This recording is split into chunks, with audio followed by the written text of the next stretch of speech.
Starfield and Redfall have been delayed to the first half of 2023.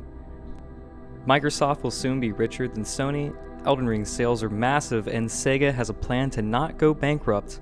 All this and more starting now. Bethesda put out a statement about the delay on their Twitter, with Phil Spencer adding he supports giving the teams time to release the games when they are ready, going on to add that their desire to deliver quality is more important.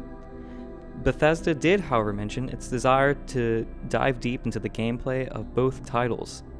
Todd mentioning he wants to show it off soon, so what better time or place than the Microsoft Game Showcase on June 12th. This is a perfect chance to show off some gameplay. I'll be interested to see what will separate it from Fallout's combat. Not so much that they're too similar, what with VATS and all, but they both will be first-person shooters. So it'll be interesting to see what unique takes they will have. With the disaster that was Fallout 76, it's best they work on it some more. Speaking of Microsoft, it's about to beat Sony in revenue. If you combine Microsoft and Activision's game revenue for 2021, they had $21 billion, while Sony only made 18. While Tencent is still a juggernaut whose mountain of money won't be taken away anytime soon, Microsoft and Activision's combined revenue exceeds Sony's, which is fascinating. It seems Microsoft's plans will be paying off in the near future. While the acquisition is huge and helps significantly, I think Game Pass is something that helps them tremendously well. Getting people hooked into your ecosystem with a subscription-based model with the ability to play AAA titles anywhere is appealing. It's only going to get bigger with Activision if they combine WoW subscriptions to Game Pass and have better quality control over WoW's expansions. I'm sure it can get even bigger. Sony, however, does not think it's possible for them to make a quality Game Pass-like system. Sony's CFO says Sony's game quality for first-party titles would suffer, which is interesting. It could result in fewer resources allocated to first-party titles and thus decline in quality.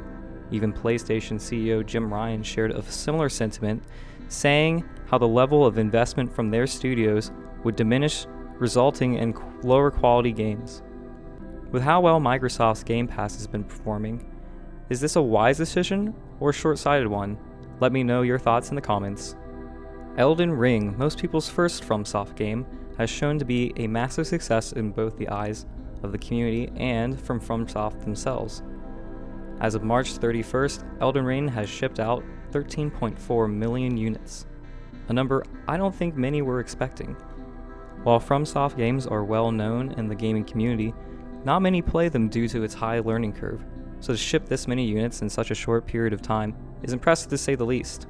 Sega Sammy Group announced that they will make remasters, remakes, and reboots, with their logic being that with how many IPs that they have, like Sonic, Persona, Total War, etc., and they should be using them to help generate revenue for their quote-unquote super games in order to become a truly sustainable corporate group. They plan for each super game to generate 100 billion yen over their lifetimes. For those in the US, that's about $766 million. While not much has been elaborated on what exactly a super game is, Sega seemed to be all in on their idea. Regardless of the ventures into super games, I do think it's a great idea for them to remake and remaster some existing titles, especially if it means porting them to the Switch or PC. What Sega games would you like to see remade? Let me know down below. Before wrapping up with some quick news, be sure to like the video if you enjoyed and subscribe if you want more. Final Fantasy has its 35th anniversary coming soon, leading to all kinds of speculation as to what will be announced. Square Enix reportedly said it intends to release several new games this year, but that its plans are centered around its most high-profile franchise.